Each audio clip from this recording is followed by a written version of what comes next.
நன்றி திருப்பலியாக Joseph Aquinas Thomas குடும்பத்தாலும் கன்யா மற்றும் தருணா அவர்களுடைய குடும்பத்தாலும் ஒப்புக் கொடுக்கப்படுகிறது.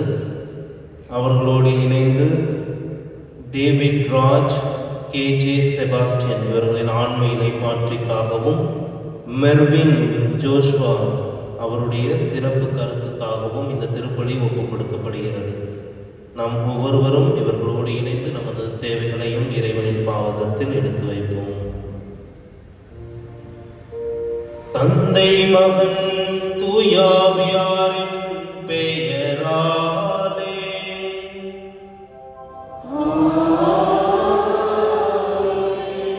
நம் ஆண்டவராகிய இயேசு கிறிஸ்துவின் அருளும் கடவுளின் அன்பும் தூயாவியாரின் நட்புறவும் உங்கள் அனைவரோடும் இருப்பதாக.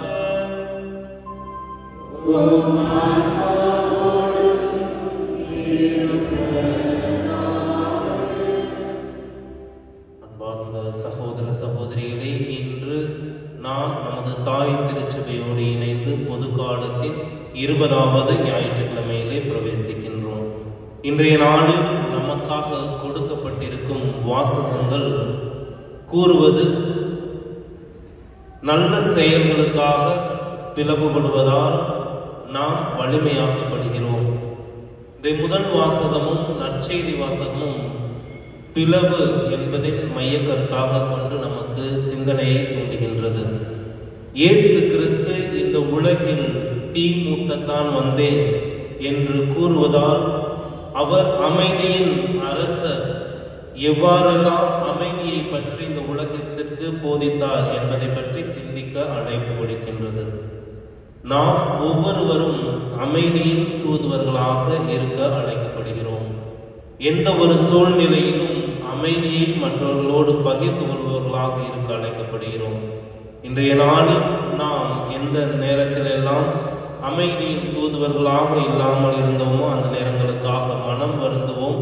இந்த திருப்பலியில் தகுதியுடன் பங்கு பெற தடையாக இருக்கும் நமது பாவங்களை ஏற்றுக்கொள்வோம்.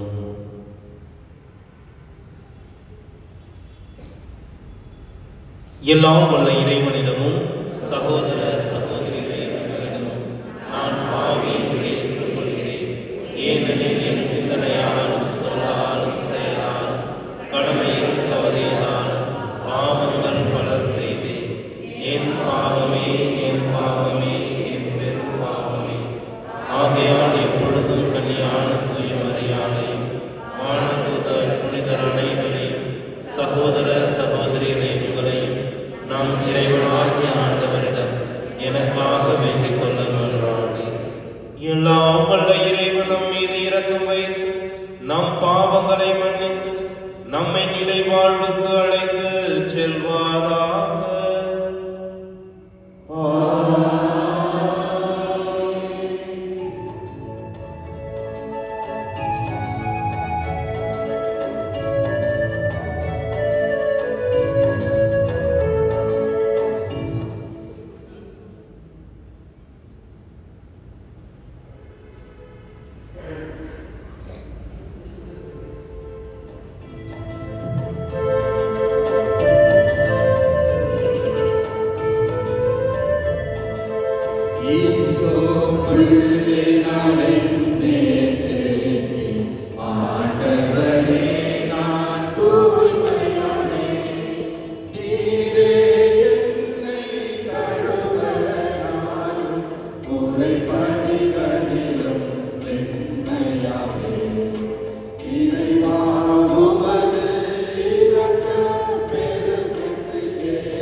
மன்றாடுவோமாக. இறைவா, உம்மை அன்பு செய்வோருக்கு கட்புலனாகாத பல்வேறு நன்மைகளை நீரே ஏற்பாடு செய்திருக்கின்றீர். எங்கள் இதயங்களில் உமது அன்பின் நிறைவை பொழிவதால் நாங்கள் உம்மை அனைத்திலும் அனைத்துக்கும் மேலாகவும் அன்பு செய்து எல்லா வகை மனித எதிர்பார்ப்புகளையும் கடந்து உம் வாக்குறுதிகளை பெற்று கொள்வோமாக.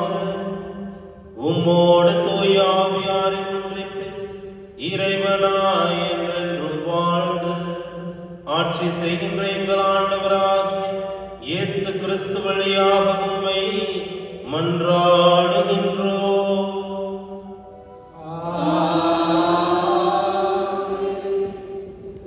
முதல் வாசகம். இறைவாக்கினர் எரேமியா நூலிலிருந்து வாசகம். அந்நாட்களில் தலைவர்கள் அரசனை பார்த்து, இம்மனிதன் கண்டிப்பாக சாக வேண்டும், ஏனெனில் இவன் இவ்வாறு பேசி இந்நகரில் எஞ்சியுள்ள போர் வீரர்களையும் மக்கள் அனைவரையும் மனம் தளர செய்து வருகிறான். இந்த ஆள் இம்மக்களின் அழிவை தேடுகிறானே அன்றி நலனை தேடுவதில்லை என்றார்கள். அதற்கு அரசன் செதேக்கியா, நன்று, அவனை உங்களிடமே கையளிக்கிறேன், ஏனெனில் உங்களை பகைத்து கொண்டு அரசனால் எதுவும் செய்ய இயலாது என்றான். எனவே அவர்கள் எரேமியாவை பிடித்து காவல் கூடத்தில் அரச மகன் மல்கியாவுக்கு சொந்தமான பாழுங்கிணற்றில் கயிற்றில் கட்டி அவரை கீழே இறக்கிவிட்டார்கள். அக்கிணற்றில் தண்ணீர் இல்லை, சேறு மட்டுமே இருந்தது. எனவே எரேமியா சேருக்குள் புதைய தொடங்கினார்.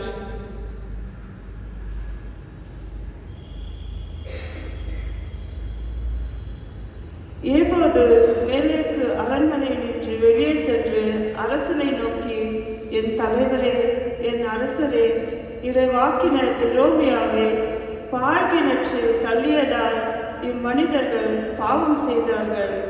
அவர் அங்கு பட்டினியால் மடிந்து போவார், ஏனெனில் நகரில் அப்பம் ஏதும் கிடையாது என்று கூறினார்.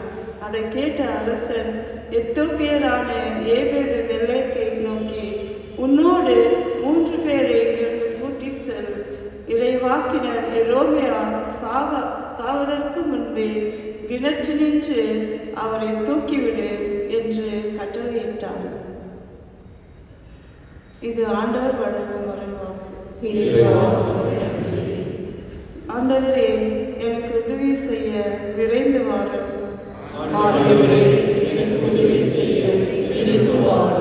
நான் ஆண்டவருக்காக பொறுமையுடன் காத்திருந்தேன். அவரும் என் பக்கம் சாய்ந்து என் மன்றாட்டை கேட்டருளினார்.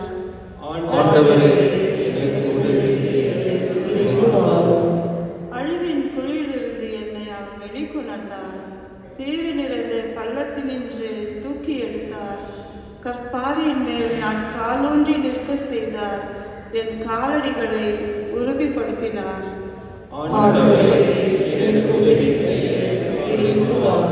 புதியதொரு பாடலை, நம் கடவுளை புகழும் பாடலை என் நாவினின்று எழச் செய்தார்.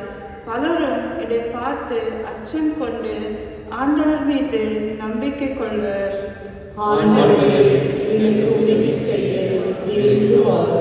நானோ ஏழை எளியவன், என் தலைவர் என் மீது அக்கறை கொண்டுள்ளார்.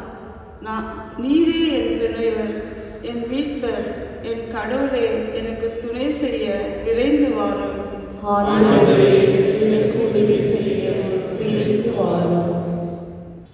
எபிரேயருக்கு எழுதிய திருமுகத்திலிருந்து வாசகம். சகோதர சகோதரிகளே, திரண்டு வரும் மேகம் போல் இத்தனை சாட்சிகள் நம்மை சூழ்ந்து நிற்க எந்த சுமையும் நம்மை பற்றி கொண்டிருக்கும் எந்த பாவத்தையும் உதறி தள்ளிவிட்டு நமக்கு குறிப்பிட்டுள்ள பந்தயத்தில் மன உறுதியோடு ஓடுவோமாக. நம்பிக்கையை தொடங்கி வழி நடத்துபவரும் அதை நிறைவு செய்பவருமான இயேசுவின் மீது கண்களை பதிய வைப்போம். அவர் தம் அடைய இருந்த மகிழ்ச்சியின் பொருட்டு இழிவையும் பொருட்படுத்தாமல் சிலுவையை ஏற்றுக்கொண்டார். இப்பொழுது கடவுளது அரியணையில் வலப்பக்கத்தில் வீற்றிருக்கின்றார். பாவிகளால் நமக்கு உண்டான எந்த எதிர்ப்பையும் மன உறுதியோடு தாங்கிக் கொண்ட அவரை எண்ணிப் பாருங்கள். அப்பொழுது நீங்கள் மனம் சோர்ந்து தளர்ந்து போக மாட்டீர்கள்.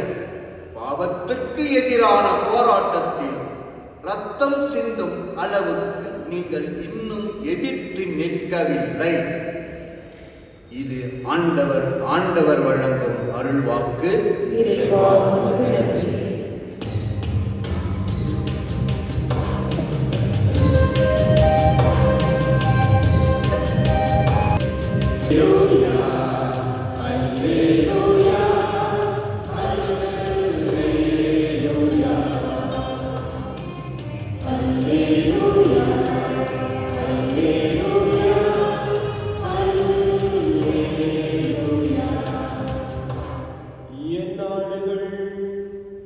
எனது குரலுக்கு செவி சாய்க்கின்றன.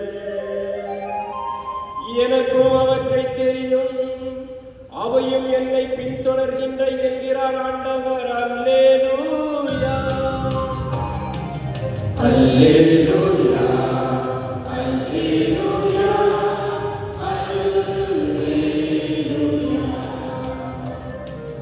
அல்லேலூயா, அல்லேலூயா, அல்லேலூயா. ஆண்டவர் உங்களோடு இருப்பாராக.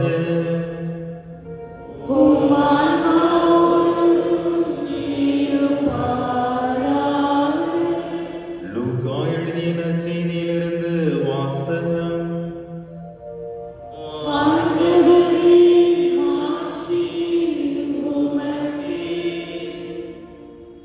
அக்காலத்தில் இயேசு தம் சீடரை நோக்கி கூறியது: மண்ணுலகில் தீ மூட்ட வந்தேன், அது இப்பொழுதே பற்றி எரிந்து கொண்டிருக்க வேண்டும் என்பதே என் விருப்பம். ஆயினும் நான் பெற வேண்டிய ஒரு திருமுழுக்கு உண்டு. அது நிறைவேறும் அளவும் நான் மிகவும் மன நெருக்கடிக்குள்ளாகி இருக்கிறேன். மண்ணுலகில் அமைதியை ஏற்படுத்த வந்தேன் என்றா நினைக்கிறீர்கள்? இல்லை, பிளவு உண்டாக்கவே வந்தேன் என உங்களுக்கு சொல்கிறேன். இது முதல் ஒரு வீட்டில் உள்ள ஐவருள் இருவருக்கு எதிராக மூவரும், மூவருக்கு எதிராக இருவரும் பிரிந்திருப்பார். தந்தை மகனுக்கும், மகன் தந்தைக்கும், தாய் மகளுக்கும், மகள் தாய்க்கும், மாமியார் தன் மருமகளுக்கும், மருமகள் தன் மாமியாருக்கும் எதிராக பிரிந்திருப்பார்.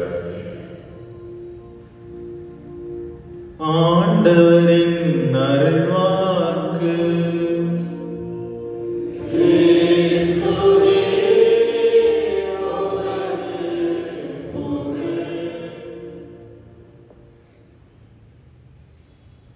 இயேசுவில் அன்பிற்குரியவர்களே, நம்ம ஏற்கனவே நிறைய பிரச்சனையோட, நிறைய கவலையோட, குறிப்பிட்டு சொல்ல போனால் நிறைய வைத்தறிச்சலோட தான் நம்ம கோயிலுக்கே வருவோம். ஏதோ அமைதியாக, சமாதானம், அன்பு, ஏதோ இரக்கம், கடவுளுடைய அருளை பெற்றுக்கலாம்னு சொல்லிட்டு. ஆனால் இங்கே வந்தால் இயேசு என்ன சொல்கிறாருன்னா, நான் அமைதியை ஏற்படுத்தவில்லை, தீ மூட்டவே வந்தேன்னு சொல்கிறாரு. இது எப்படி இருக்குன்னா, ஏற்கனவே எரியிற விளக்கில் எண்ணெயை ஊற்றுற மாதிரி இருக்கு இன்றைய இறைவார்த்தை வழிபாடு. ஆம் அன்பிற்குரியவர்களே, இந்த தீ என்ற இந்த சொல்லானது, அதாவது ஆங்கிலத்திலே சொல்வார்கள் ஒரு மெட்டஃபர். இதை வச்சு அவர் என்ன சொல்ல வர்றார் அப்படின்னா, மனித எதிர்பார்ப்புகளை மாற்றும் கடவுள். இந்த யூத சமுதாயமும் அங்கே இருந்த அந்த இஸ்ரேல் குலமும் இறைவனை எவ்வாறு எதிர்பார்த்தார்கள் என்றால், அவர் ஒரு ஆட்சி உரிமையோட வருவாரு, அவர் ஒரு அரசரா வருவாரு, அவர் எங்களை ஆட்சி செய்வாரு. அந்த ரோமை ஆட்சி, அப்ப இருந்த அந்த ரோமை ஆட்சியை அவர் சுக்குநூறா அடிச்சு ஒழிச்சிட்டு அவர் நம்மளுடைய ஆட்சியை செய்வார் அந்த இடத்துல அப்படின்னு சொல்லி அப்படி எதிர்பார்த்த ஒரு சமுதாயமாக தான் அந்த யூத சமுதாயமும் சரி மற்ற சமுதாயமும் இருந்தது. ஆனால் இவரோ ஒரு மாட்டு கொட்டாயில பிறந்து அவர் என்ன சொல்ல வர்றாருன்னா, நான் வந்து கசையடிப்பட்டு சிலுவையில் அறையப்பட்டு இறந்து அடக்கம் செய்யப்பட வேண்டும் என்று சொல்ல வர்றாரு. அப்ப மனித எதிர்பார்ப்புகளை மாற்றும் கடவுள். அந்த எதிர்பார்ப்பு மாறிச்சு அப்படின்ற பட்சத்துல எல்லாருக்குள்ளேயும் ஒரு சண்டை, ஒரு சச்சரவு, ஒரு பிளவு, ஒரு நம்பிக்கையின்மை எல்லாம் வந்து என்ன ஆயிடுச்சுன்னா வந்துருச்சு. அதுதான் அவர் என்ன சொல்ல வர்றாருன்னா, உங்களுக்குள்ளே வந்து ஒரு பிளவுகள் ஏற்படும், சண்டை சச்சரவுகள் வரும், அது ஒரு சமாதானம் இல்லாத ஒரு குடும்பமா இருக்கும்னு சொல்ல வர்றாரு. இன்னும் மேலும் சொல்ல போனோம் அப்படின்னா, இயேசு எல்லாருமே சமமா பார்த்தாரு. அவர் போதித்த இடங்கள் எல்லாருமே வெறும் ஆண்கள் கூட்டம் மட்டும் கிடையாது. ஆனா யூத சமுதாயம் பார்த்தீங்க அப்படின்னா, ஆண்கள் மட்டும்தான் போதனையை கேட்கணும், ஆண்கள் மட்டும்தான் ஜெபம் சொல்லணும், ஆண்கள் மட்டும்தான் வழிபாடு செய்யணும்னு சொல்லி அப்படி வைத்திருந்த ஒரு சமுதாயம். ஆனா இயேசு எல்லாரையும் சமமா பார்த்தாரு. அவர் சென்ற இடங்களுக்கெல்லாம் பெண்களும் இருந்தாங்க, ஆண்களும் இருந்தாங்க, குழந்தைகளும் இருந்தாங்க, பெரியவங்களும் இருந்தாங்க. அனைவருமே சமமாக பார்த்த ஒரு கண்ணோட்டை தான் இயேசு வைத்திருந்தார். ஆனா இந்த பொண்ணோ இந்த ஒரு லேடியோ வீட்டுக்கு போயிட்டாங்க அப்படின்னா வீட்டுல உடனே சண்டை. நம்ம கலாச்சாரம் படி நீ வீட்டை விட்டு வெளியே போகவே கூடாது. நீ அப்படியே வெளியே போயிருந்தாலும் நீ போதனையை கேட்கக்கூடாது. அப்படியே போதனையை கேட்டிருந்தாலும் என்ன பண்ணக்கூடாது, நீ ஜெபம் பண்ணக்கூடாது அப்படின்ற ஒரு சண்டை என்ன பண்ணா வீட்டுக்குள்ள வந்துடுது. அப்ப வீட்டுக்குள்ளே ஒரு பிளவு. சாதாரணமாக வீட்டுக்குள்ள மாமியாருக்கும் மருமகளுக்கும் பிளவு இருக்கும். ஆனா இப்ப இந்த போதனையை கேட்ட பிறகு இருக்கிற 2 பிளவு உண்டாகுது. அதுதான் இயேசு என்ன சொல்ல வர்றாரு அப்படின்னா, உங்களுக்குள்ளே பிளவுகள் உண்டாகும், உங்களுக்குள்ளே சண்டை சச்சரவுகள் உண்டாகும். தாய் தந்தைக்கும் மகளுக்கும் மாமியாருக்கும் மருமகளுக்கு இடையே ஒரு பிளவுகள். காரணம், அவர் தன்னுடைய போதனையை வந்து போதித்த காரணத்தினாலும் தன்னுடைய போதனையை வந்து அவர்கள் ஏற்றுக்கொண்டார்கள். இவர் என்ன சொல்ல வர்றாரு, எல்லாருமே சமம்னு சொல்ல வர்றாரு. யாரும் ஏற்றம் கிடையாது, தாழ்வு கிடையாது, எல்லாருமே சமம். எல்லாருக்குமே இறையாட்சி இருக்குன்னு சொல்ல வர்றாரு. எல்லாருக்குமே வந்து விடுதலை இருக்குன்னு சொல்ல வர்றாரு. ஆம் அன்பிற்குரியவர்களே, எந்த ஒரு மதமும் போதிக்காத ஒரு ஒரு புரட்சியை நமது இயேசு கிறிஸ்து போதித்துள்ளார். அதாவது இறப்புக்கு பின்பு வாழ்வு. நான் இறக்கிறேன், இறப்புக்கு பின்பு உனக்கு என்ன இருக்குன்னா வாழ்வு இருக்கும். யூத சமுதாயம் அப்படி போதிக்க கிடையாது. நீ இறந்துட்ட அப்படின்னா நீ வந்து கீழே தான் இருப்ப, நீங்க வந்து நரகத்துக்கு தான் போவீங்க, நீங்க வந்து தண்டனை தீர்ப்பு ஆளாவீங்க சொல்லி ஒரு போதித்த ஒரு சமுதாயம். அதை உடைத்தெறிந்து இவர் என்ன சொல்லுவாருன்னா, இறப்புக்கு பின்பு வாழ்வு இருக்கு, மறுவாழ்வு இருக்கு என்ற ஒரு நம்பிக்கையை கொடுக்கிறார். அதை ஏற்றுக்கொள்ள முடியாதவர்கள் வந்து சண்டை போட ஆரம்பிக்கிறார், பிளவுகள் உண்டாக ஆரம்பிக்கிறது. அதை தான் அவர் என்ன சொல்ல வர்றாருன்னா, அந்த மண்ணுலகிற்கு தீ மூட்ட வந்தேன் என்று சொல்ல வருகிறார். ஆம் அன்பிற்குரியவர்களே, நமது வாழ்க்கையிலும் பல்வேறு எதிர்பார்ப்புகளோடு நாம் வாழ்ந்து கொண்டிருப்போம்.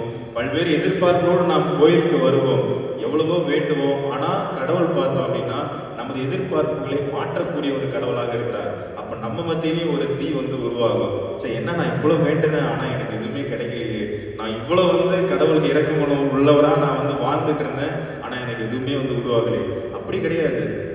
அன்னை மரியாவை எடுத்துக்கொள்ளுங்கள், எவ்வளவு எதிர்பார்ப்புகளோடு இருந்திருப்பாங்க. ஒரு யூத பெண்மணி, நான் நல்லா கல்யாணம் பண்ணிக்கணும், நான் நல்ல ஒரு ஹஸ்பண்டோட வாழணும், நான் இத்தனை குழந்தைகளை வச்சுக்கணும்னு சொல்லி அப்படி ஒரு கனவு கோட்டை கட்டி கொண்டு அன்னை மரியா வாழ்ந்திருப்பாங்க. ஆனா மனித எதிர்பார்ப்புகளை மாற்றி இறைவன் வானத்தூதர் வந்துட்டாரு, நீங்க கல்யாணம் கிடையாது, தூயாவை வரும், நீங்க வந்து தூயா ஆட்கொள்ளப்படுவீர்கள், ஒரு மானிட மகனை பெற்றறிவீர்கள். ஆனால் அது எப்படி இருந்துச்சு, அந்த எதிர்பார்ப்பு மாற்றப்பட்டது. அன்னை மரியாவுடைய கனவு வந்து கலைக்கப்பட்டது, ஆனால் கைவிடப்படவில்லை. அது வந்து ஒரு மானிட சமுதாயத்துக்கே, ஒரு உலகத்துக்கே வந்து ஒரு மீட்பை கொண்டு வரக்கூடிய ஒரு கருவியாக இருந்தது. நம்முடைய எதிர்பார்ப்புகளும் அப்படிதான் அன்பிற்குரியவர்களே. சில நேரங்களில் நம்முடைய எதிர்பார்ப்பு நடக்காமல் போகலாம், இறைவன் மாற்றத்தை உண்டாக்கலாம், நமக்குள்ளே வைத்தறிச்சல் வரலாம், கடவுள் மேலே கோபம் வரலாம். ஆனா அந்த தீயானது அமைதியை ஏற்படுத்தக்கூடிய தீயாக அமைய வேண்டும், பிறரின்பை ஏற்படுத்தக்கூடிய தீயாக அமைய வேண்டும். அவரை ஏற்றுக்கொள்ளக்கூடிய அந்த ஒரு மனப்பான்மையை நாம் வந்து பெற்றிருக்க வேண்டும் என்பதுதான் இன்றைய இறைவார்த்தை சொல்லப்படுகிறது. இதை வந்து நம்ம ஏற்றுக்கல, இதை வந்து நம்ம வந்து அக்செப்ட் பண்ணிக்க முடியல அப்படின்னா நமக்குள்ள இருக்கிற அந்த பிறரன்பு என்ற தீயை வந்து அணைந்து போய்விடும். நன்மைகள் செய்யவும், நன்மையை உருவாக்கவும், பிறரன்பை பகிரவும் தான் வந்து நாம் வந்து கிறிஸ்தவராக வாழ்ந்து கொண்டிருக்கிறோமோ தவிர பிறரை வந்து ஏமாற்றவோ அல்லது பிறரது எதிர்பார்ப்பை கெடுக்கவோ, பிறரை வந்து தள்ளிவிட்டு நாம் முன்னேறி செல்லவோ நாம் வந்து இங்கே வரவில்லை, இறைவார்த்தை ஏற்கவும் இல்லை. ஆகவே அன்பிற்குரியவர்களே, நமக்குள் அன்பு என்னும் தீ பற்றி எரிகிறதா? அந்த தீ பிறரோடு நாம் வந்து எவ்வாறு பகிரப்படுகிறோம்? அமைதி என்னும் தீ சமாதானம் என்னும் தீ பற்றி எறிகிறதா என்பதை நாம் சிந்தித்து பார்த்து நாமும் மண்ணுலகில் அன்பு என்னும் தீ மூட்ட வந்தோம் என்ற எண்ணத்தை மனதில் கொண்டவர்களாக தொடரவிருக்கும் திருப்பலியில் பக்தியோடு பங்கெடுப்போம்.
அன்பார்ந்த சகோதர சகோதரிகளே, அன்பும் இரக்கமும் நிறைந்த நம் இறைவனிடம் மிகுந்த நம்பிக்கை கொண்டவர்களாக நமது மன்றாட்டுக்களை இப்போது எடுத்துரைப்போம்.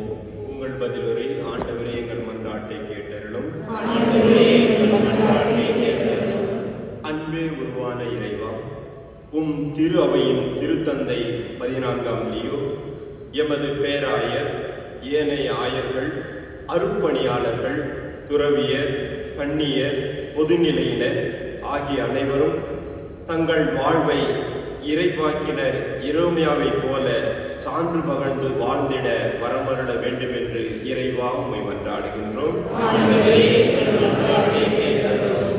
வாழ்வுதரும் இறைவா, எம் நாட்டில் நிலவும் வன்முறை, கொலை, கொள்ளை, இன, மொழி, சாதி, சமய போன்றவைகள் காயப்பட்டு கண்ணீரோடு நிற்கும் எம் உடன்பிறவா சகோதர சகோதரிகள், பெரியோர் ஆகிய அனைவரும் பாதுகாப்போடு வாழும் வகையில் எமது நாட்டு தலைவர்கள் சீரிய முறையில் பணியாற்ற வேண்டிய ஞானத்தை அவர்களுக்கு தந்து வழிநடத்த வேண்டும் என்று இறைவா உம்மை மன்றாடுகின்றோம். இரக்கத்தின் ஊற்றே இறைவா, ஏழைகள், அனாதைகள், கைவிடப்பட்டவர்கள், வறுமையில் வாடுபவர்கள், விதவைகள் ஆகிய அனைவரும் நலமுடனும் வாழ நாங்கள் அனைவரும் தோள் கொடுத்து உதவிட தொண்டுள்ளம் கொண்டவர்களாய் வாழ்ந்திட வேண்டும் என்று இறைவா உம்மை மன்றாடுகின்றோம். இரக்கத்தின் ஊற்றே எம் இறைவா, எங்கள் தனி மனித வாழ்வில், குடும்ப வாழ்வில், சமூக வாழ்வில் குழந்தைகளின் மனநிலையோடு அன்பு, மகிழ்ச்சி, தாட்சி, மன்னித்தல், விட்டு கொடுத்தல் வாழ தேவையான உமது ஆவியின் அருளை நிறைவாக பொழிய வேண்டும் என்று இறைவா உம்மை மன்றாடுகின்றோம். நம் ஒவ்வொருவரின் தனிப்பட்ட கருத்துக்களுக்காக இறைவனிடம் மன்றாடுவோம். குடும்பங்களில் அமைதி நிலவவும், இந்த உலகத்தில் அமைதி நிலவவும், போர் கொண்ட இடங்களில் அமைதி நிலவவும், போர் இருக்கும் இடங்களில் மக்கள் சமாதானத்தோடும் மகிழ்ச்சியோடும் இறைவனின் பாதுகாப்போடும் வாழவும் இந்த நேரத்திலே சிறப்பாக மன்றாடுவோம்.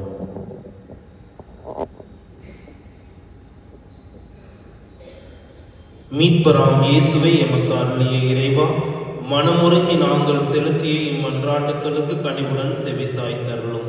நாங்கள் பெற்றுக்கொள்கின்ற அருள் வரங்களுக்காக என்னாலும் நன்றியுடன் இருக்க எங்களுக்கு கற்றுத்தாரும்.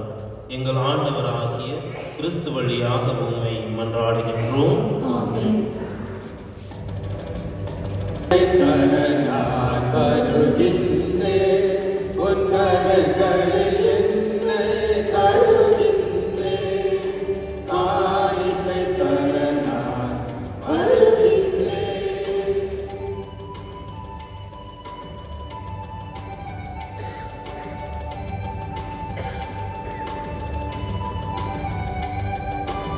என்ன கொடுத்தாலும் பயனில்லை, நான் என்னை கொடுக்காமல் பொருள் கொடுத்தார்.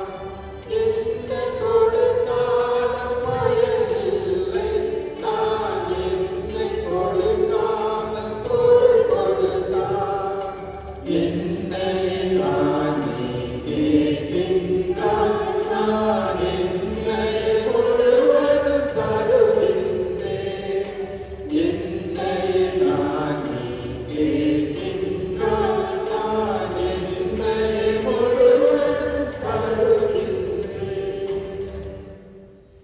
சகோதர சகோதரிகளே, என்னுடையதும் உங்களுடையதுமாகிய இப்பணி எல்லாம் உள்ள தந்தையாகி இறைவனுக்கு ஏற்றதாகும்படி மன்றாடுங்கள். ஆண்டவர் தத்துவத்தின் புகழ்ச்சிக்காகவும் மாட்சிக்காகவும் நமது நன்மைக்காகவும் புனிதர் அனைத்து நன்மைக்காகவும் உமது இந்த பலியை ஏற்றுக்கொள்வாராக. ஆண்டவரே, மாட்சிமிக்க மாற்றங்களை ஏற்படுத்தும் எங்கள் காணிக்கைகளை ஏற்றருளும். அதனால் நீர் தந்தவற்றையே உமக்கு ஒப்புக் கொடுத்து உம்மையே நாங்கள் பெற்றுக்கொள்ள தகுதி பெறுவோமாக. எங்கள் ஆண்டவராகிய இயேசு கிறிஸ்து வழியாக உம்மை மன்றாடுகின்றோம்.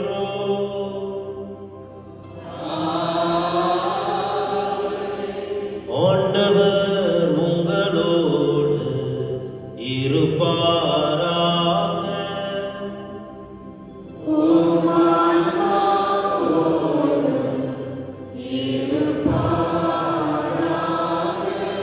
இதயங்களை மேலே எழுப்புங்கள்.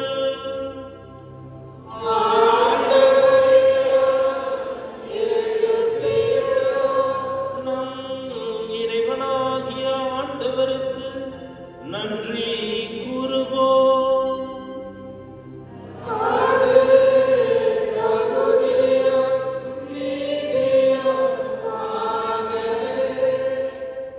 ஆண்டவரே, தூயவரான தந்தையே, என்றும் உள்ள எல்லாம் உள்ள இறைவா, எங்கள் ஆண்டவராகிய கிறிஸ்து வழியாக என்னாலும் எவ்விடத்திலும் நாங்கள் உமக்கு நன்றி செலுத்துவது மெய்யாகவே தகுதியும் நீதியுமாகும், எங்கள் கடமை மீட்புக்குரிய செயலுமாகும்.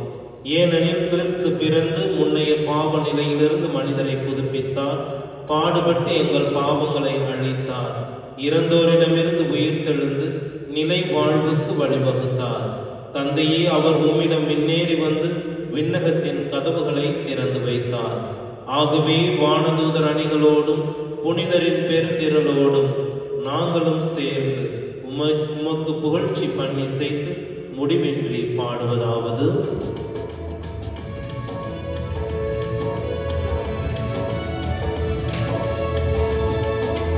தூயவர் தூயவர் தூயவர் வான்படைகளின் கடவுளாம் ஆண்டவர், விண்ணகமும் மண்ணகமும் உமது ஆட்சியால் நிறைந்துள்ளது.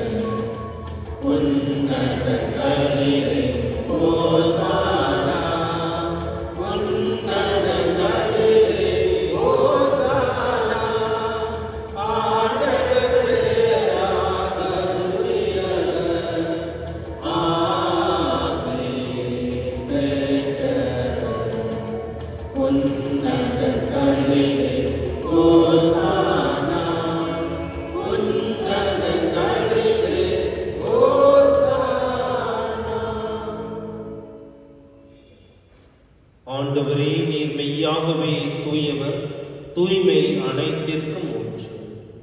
ஆகவே உம்முடைய ஆவியை பொழிந்து இக்காணிக்கைகளை தூய்மைப்படுத்த உம்மை வேண்டுகின்றோம். இவ்வாறு எங்கள் ஆண்டவர் இயேசு கிறிஸ்துவின் உடலும் இரத்தமுமாக எங்களுக்கு இவை மாறுவனவாக. அவர் பாடுபட உளம் கனிந்து தம்மை கையளித்த போது அப்பத்தை எடுத்து நன்றி செலுத்தி அதை பிட்டு தம் சீடர்களுக்கு அளித்து அவர் கூறியதாவது: அனைவரும் இதிலிருந்து பெற்று உண்ணுங்கள், ஏனெனில் இது உங்களுக்காக கையளிக்கப்படும் என் உடல்.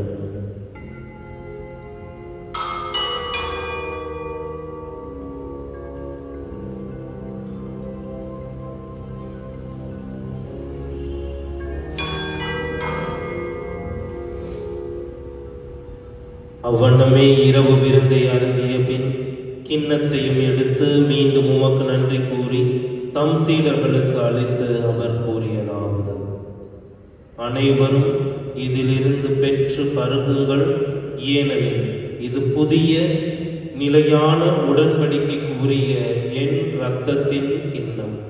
இது பாவ மன்னிப்புக்கென்று உங்களுக்காகவும் பலருக்காகவும் சிந்தப்படும். இதை என் நினைவாக செய்யுங்கள்.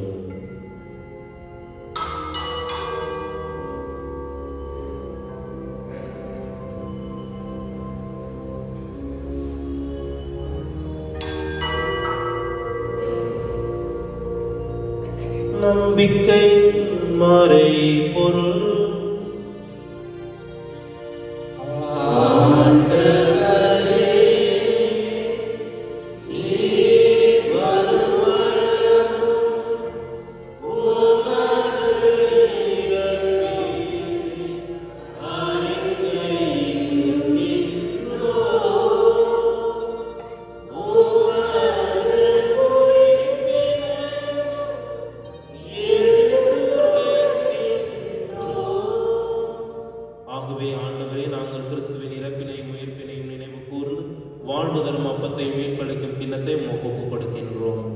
திருமுன்னின்று உமக்கு ஊழியம் புரிய தகுந்தவர்கள் என எங்களை ஏற்றுக்கொண்டீர்.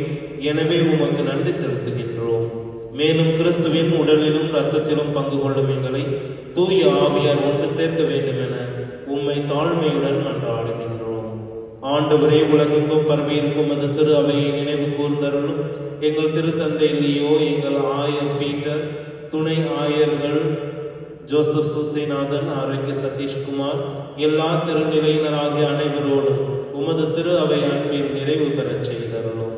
மேலும் உயிர்த்தெழும் எதிர்நோக்குடன் துயில் கொள்ளும் எங்கள் சகோதர சகோதரிகளையும் இறந்தோர் அனைவரையும் இரக்கத்துடன் நினைவு கூர்ந்து உமது திருமுக ஒளியினுள் ஏற்றருளும். எங்கள் அனைவர் மீதும் இரக்கமாயிரும். கடவுளின் கன்னித்தாயான புனித மரியா, அவருடைய கணவரான புனித யோசேப்பு, புனித திருத்தூதர்கள், இவ்வுலகில் உமக்கு உகந்தவராய் இருந்தவராகிய புனிதர் அனைவருடனும் நாங்கள் நிலை வாழ்வில் பங்கு கொள்ளும் தகுதி பெற்று உன் திருமகன் இயேசு கிறிஸ்து வழியாக உம்மை புகழ் தேய்த்தும் வரமருள உம்மை மன்றாடுகின்றோம்.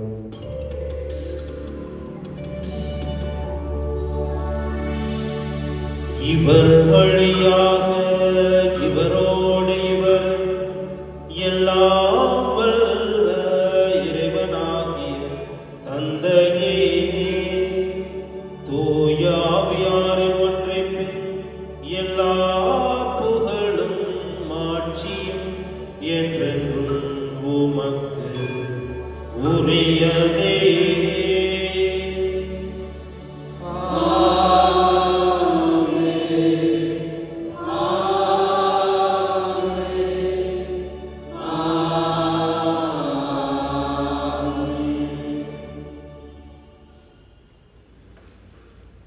மீட்பரின் கட்டளையால் கற்பிக்கப்பட்டு இறை படிப்பினையால் பயிற்சி பெற்ற நாம் துணிந்து சொல்வோம்: விண்ணுலகில் இருக்கிற எங்கள் தந்தையே, உமது பெயர் தூயதென போற்ற பெறுக.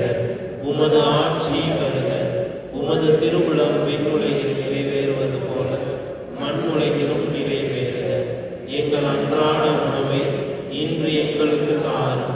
எங்களுக்கு எதிராக குற்றம் செய்வோரை நாங்கள் மன்னிப்பது போல எங்கள் குற்றங்களை மன்னியும். எங்களை சோதனைக்கு உட்படுத்தாதே, தீமையிலிருந்து எங்களை விடுவித்தருளும். ஆண்டவரே, தீமை அனைத்திலிருந்தும் எங்களை விடுவித்து எங்கள் வாழ்நாளில் அமைதி கனிவுடன் அருள உம்மை மன்றாடுகின்றோம்.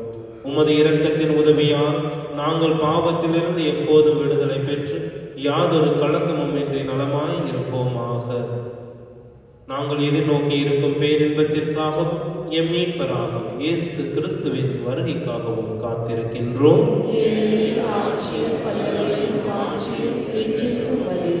ஆண்டவரே இயேசு கிறிஸ்துவே, அமைதியை உங்களுக்கு விட்டுச் செல்கின்றேன், என் அமைதியையே உங்களுக்கு அளிக்கின்றேன் என்று உம் திருத்தூதர்களுக்கு மொழிந்தீரே. எங்கள் பாவங்களை பாராமல் உமது திரு அவையை நம்பிக்கையை கண்ணோக்கி உமது திருவுளத்திற்கு ஏற்பதற்கு அமைதியையும் ஒற்றுமையும் அளித்தருள்வீராக. என்றென்றும் வாழ்ந்து ஆட்சி செய்கின்றவர் நீரே. ஆண்டவருடைய அமைதி உங்களோடு என்றும் இருப்பதாக. ஒருவருக்கொருவர் அமைதியை அறிவித்து மகிழ்வோம். உலகின் பாவம் போக்கும் இறைவனின் செம்மறியே, என் மேல் இரக்கமையும். உலகின் பாவம் போக்கும் இறைவனின் செம்மறியே, என் மேல் இரக்கமையும். உலகின் பாவம் போக்கும் இறைவனின் செம்மறியே, எமக்கு அமைதி அருளும்.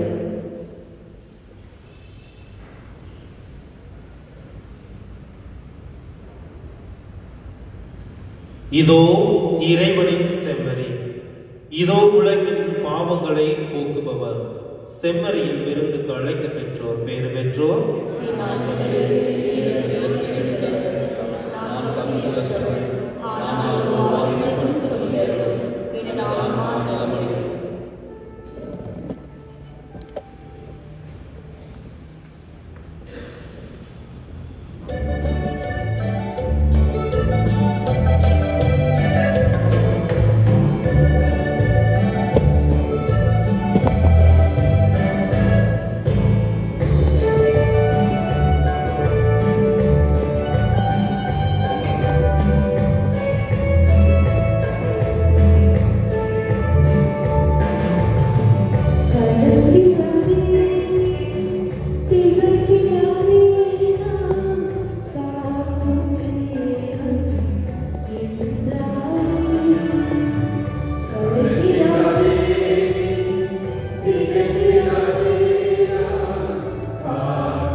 மன்றாடுவோமாக.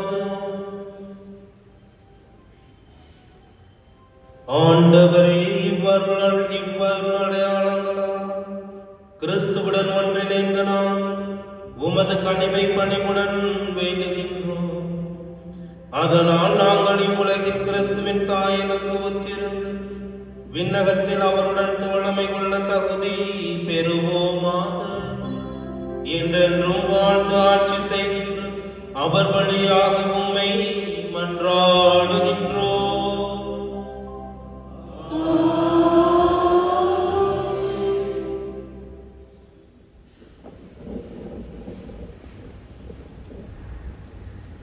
Good morning.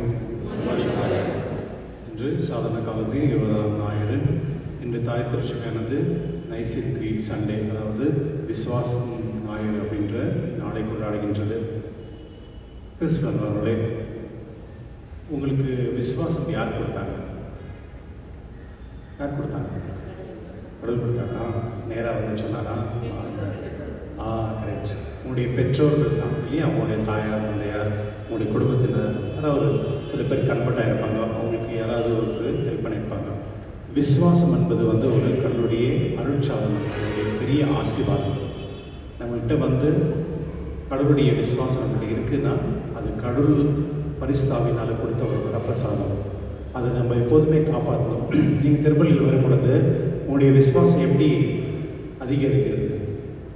குருக்கள் மூலியமாவா, கோயில் மூலியமாவா?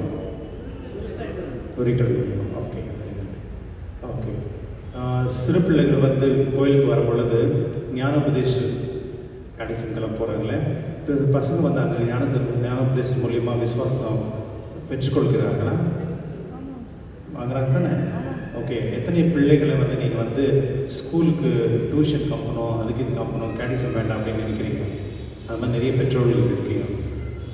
உங்களுக்கு ஒரு சொல்லட்டுமா?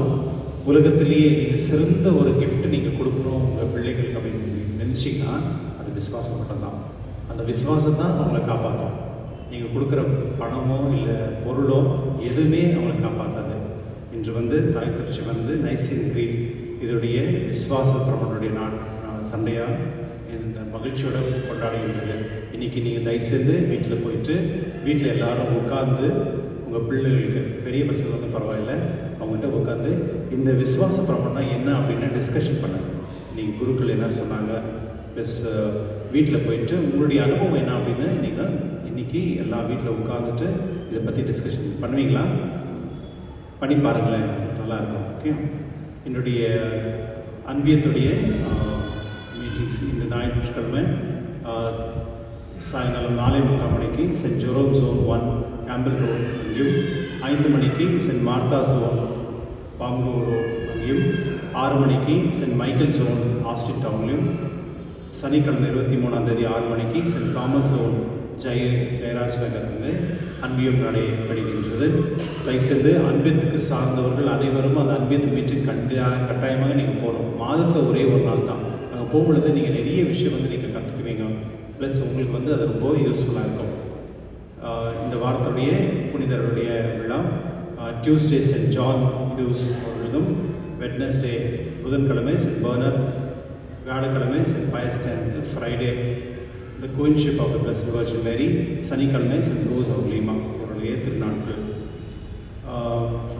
அடுத்த ஞாயிற்றுக்கிழமை வந்து ஒரு மெடிக்கல் கேம்ப் ஒன்று அரேஞ்ச் பண்ணியிருக்கோம், ஃப்ரீ ஹெல்த் கேம்ப் மாதிரி. அங்கே வந்து டிவைன் ஹாஸ்பிட்டல்லேருந்து அவங்க விட்டமின் D3 இந்த டெஸ்ட் ஒன்று பண்ணுவாங்க. அது வந்து ரொம்ப யூஸ்ஃபுல்லாக இருக்கும், அது பண்ணிக்கோங்க. அது இல்லாமல் இந்த விக்ரம் ஹாஸ்பிட்டல் இருக்கவங்க அந்த பிளட் டெஸ்ட்லாம் பண்ணுவாங்க, இசிஜியும் எடுப்பாங்க. யாருன்னா தேவை இருந்துச்சுன்னா அது வந்து ஹாஸ்பிட்டல்லே பண்ணுவாங்க. அதனால காத்தால 8 மணிலேருந்து மதியம் 1 மணி வரையும் இந்த ப்ரோக்ராம் இருக்கும். அதனால இது அவுட் சைடு இந்த ஹேண்ட்பில்ஸ் கொடுப்பாங்க, வாங்கிக்கோங்க. யாருன்னா தேவைச்சுன்னா அவங்க கூப்பிட்டு வந்து ஹெல்ப் பண்ணுங்கள். அடுத்த வாரம் வந்து 9 மணி திருப்பலி ஆகிட்டு பிறகு ஆங்கிலோ இண்டியன் அவருடைய ஒரு கமிட்டி ஒரு மீட்டிங் அரேஞ்ச் பண்ணியிருக்கோம். யாராவது ஆங்கிலோ இண்டியன்ஸ் யாராவது இருந்தீங்கன்னா இதில் பங்கு கொள்ளும்படி கேட்டுக்கொள்கின்றேன். மற்றும் இந்த திருமணத்துக்கு வந்து 3 மாதம் வந்து கட்டாயமாக அது முன்னவே குருக்களை வந்து நீங்கள் பார்க்கணும். யாராவது உங்கள் பொண்ணுக்கோ பையனுக்கோ நீங்கள் மேரேஜ் பண்ணுற மாதிரி இருந்தால். அதனால் தயவுசெய்து இதோடைய விஷயங்களுக்கு முக்கியத்துவம் கொடுக்கும்படி உங்களை கேட்டுக்கொள்கின்றேன். மற்றும் கடந்த வார காணிக்கை மொத்தம் 66,910 ரூபாய். மற்றும் கடந்த வாரத்தில் வந்து இந்த பிரசிட் மினிஸ்டருக்காக வாங்கின மொத்தம் 31,366 ரூபாய். அனைவருக்கும் நன்றி.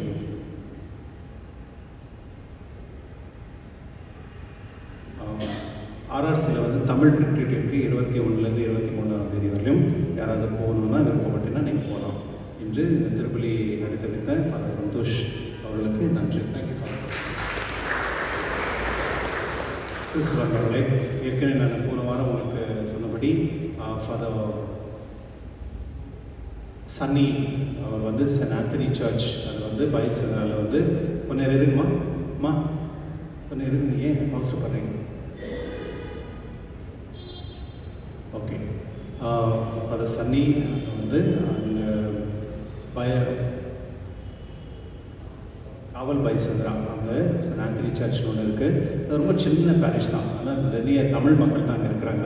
அங்கே வந்து கேடிக்ஸனுக்கு வந்து அங்கே பசங்களுக்கு கிளாஸ் எடுக்கிறதுக்கு இடமே இல்லை. அதனால் இந்த முறை வந்து ஃபாதர் வந்து ஒரு இடம் வாங்கிட்டு அங்கே கன்ஸ்ட்ரக்ஷன் பண்ணோம் அப்படின்னு பிளான் பண்ணியிருக்காங்க. அதுக்கேற்ற அவங்க உதவிக்காக வந்திருக்காங்க. ஃபாதர் உங்களுக்கு பேசுவார். ஃபாதர் உங்களுக்கு மோஸ்ட்லி வந்து தெரிஞ்சிருக்கோம். அவர் வந்து ஃபேமிலி வெல்ஃபேரில் வந்து இந்த யாரெல்லாம் மேரேஜ்க்காக போகிறாங்களோ அவங்களுக்கு வந்து அவர் வந்து நிறைய கிளாஸில் எடுப்பார். அவர் வந்து நம்ம டயசிஸில் இங்கே இந்த பேரிஷில் ஏற்கனவே அவர் ஒரு நிறைய பிரதராக இங்கே வந்து இருந்தார். நான் அந்த அசிஸ்டன்ட் பேரிஷ் மினிஸ்டராக இருக்கும் பொழுது அவரை வந்து உங்களுடைய சார்பாக வருக நினைக்கிறேன். கம்ஃபர்ட்.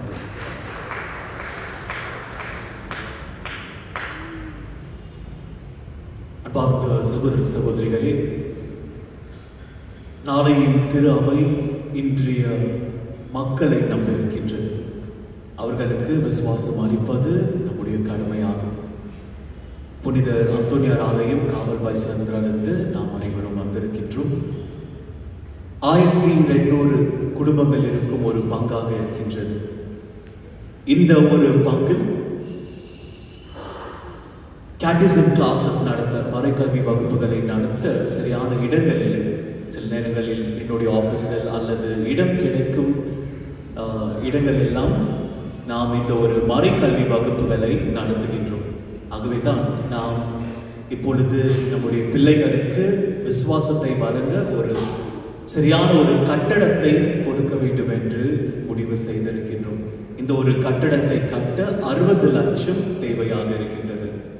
என்னுடைய பங்கில் 85% மக்கள் வந்து தினம் கூலி செய்பவர்கள், பெயிண்டர்ஸ், டைல்ஸ் ஒர்க்கர்ஸ், பெயிண்ட் வீடு வேலைக்கு போறவங்க, இது போல மக்கள் என்னுடைய பங்கில் இருக்கின்றார்கள். ஆகவே தான் நம்முடைய பங்கில் இந்த ஒரு தொகையை எழுப்ப முடியவில்லை.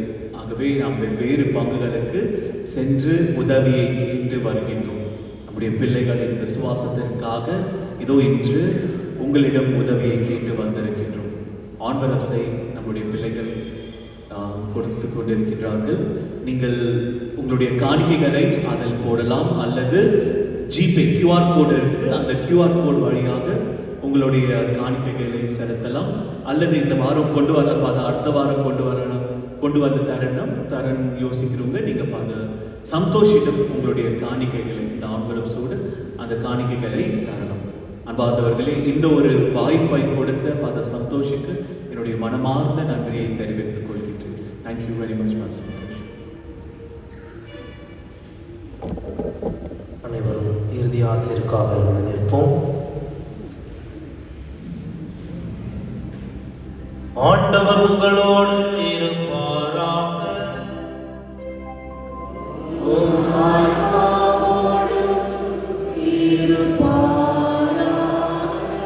எல்லாம் வல்ல இறைவன் தந்தை, மகன், தூயார் உங்கள் ஒவ்வொருவரையும் நிறைவாக ஆசீர்வதிப்பாராக.